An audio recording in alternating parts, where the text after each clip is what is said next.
ইনকিলাব মঞ্চের মুখপাত্র শরীফ ওসমান হাদির গুলিবিদ্ধ হয়ে মৃত্যুর ঘটনায় প্রতিবাদ জানিয়ে শাহবাগ মোড় অবরোধ করে রাতভর আন্দোলন করেছে ছাত্র জনতা।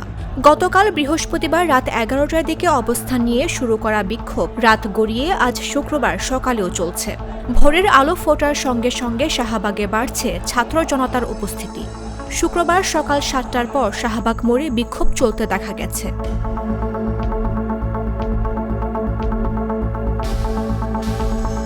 সরেজমিনে দেখা যায় শাহবাগ মোড় অবরোধ করে বিক্ষোভ করছে ছাত্র জনতা। গত রাতের তুলনায় ভোর রাতে লোক সংখ্যা কম থাকলেও দিনের আলো ফোটার সঙ্গে সঙ্গে লোক সমাগম বাড়তে শুরু করেছে।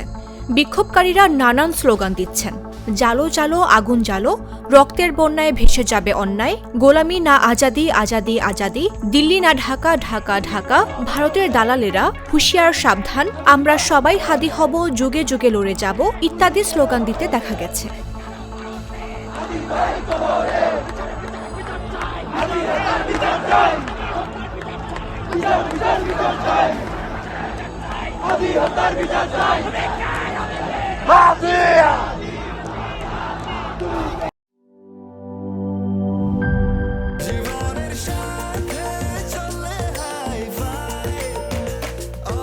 স্বাস্থ্যকর অল টাইম, সব সময় অল টাইম হেলদি লাইফ।